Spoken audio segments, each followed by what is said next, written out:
During your third year, you will most likely spend some time in an ICU. A lot of these patients will be on mechanical ventilation for respiratory failure. Mechanical ventilation is different from normal breathing. As you probably recall, when a normal person breathes in, the space inside the thorax enlarges as your chest wall expands and your diaphragm contracts. This creates a negative pressure that draws air into the lungs. However, a ventilator pushes air into the lungs and creates a positive pressure in the thorax during inhalation.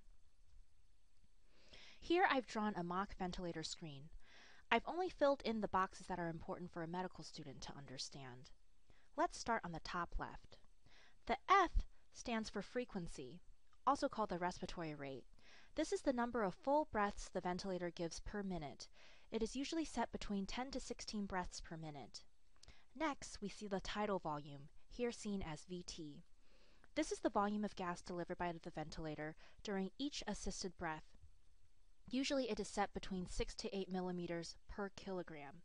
So for example, in a 70 kilogram person, you would ideally want your tidal volume to be between 420 to 560 milliliters. FiO2 stands for the fractional concentration of inspired oxygen. Room air has an FiO2 of 21%. Patients with severe respiratory failure generally are started on an FiO2 of 100%, but as a patient's respiratory status improves, you can decrease the FiO2 percentage over time. The PEEP stands for positive end expiratory pressure. In simple terms, the major purpose of this pressure is to prevent the alveoli from collapsing at the end of expiration. Most patients are started on a PEEP of 5 centimeters of water. Some patients, such as those with severe ARDS, can require PEEPs up to 8 to 12. Now let's talk about the different ventilation modes listed here. First, we'll start off with AC, which stands for Assist Control Ventilation. This is the easiest one to understand. This mode is usually when the patient is not taking breaths on his or her own. Being on an assist control ventilation means that the ventilator will deliver equally spaced tidal volumes at a preset respiratory rate. So basically, this mode is what most people think of when it comes to ventilators.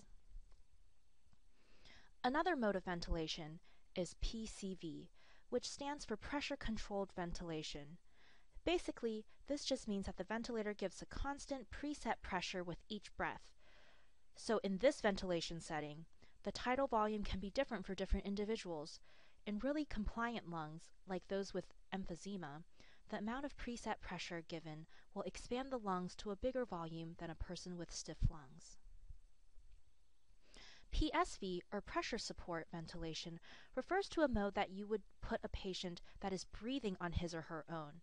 In this setting, the ventilator can sense when the patient is starting to take a breath and will deliver a small amount of pressure to help the patient take in the full breath. Essentially, this will reduce the work of breathing for a patient. This setting is usually used when trying to wean a patient off the ventilator. SIMV, or Synchronized Intermittent Mandatory Ventilation. In this mode, a person who is not taking spontaneous breaths will be treated by the machine like assist control ventilation. If you recall, this is where you are delivered a preset number of breaths at a given volume. However, in a patient who is trying to take breaths on his or her own, the ventilator will allow the patient to take a breath in between the machine-delivered breaths. Basically, this setting prevents the machine from administering a breath when a patient is trying to exhale spontaneously, which is actually very uncomfortable when patients try to breathe against the machine. Finally, we have CPAP, which stands for Continuous Positive Airways Pressure. Patients using this setting are breathing on their own.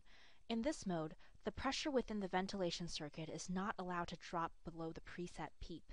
Thus, this provides a continuous positive airway pressure, so the patient's airway is always open. This setting is also seen when trying to wean patients off the ventilator. It is also the breathing treatment most often seen in people with obstructive sleep apnea, as it prevents the airway from collapsing. So this was your basic intro to ventilators.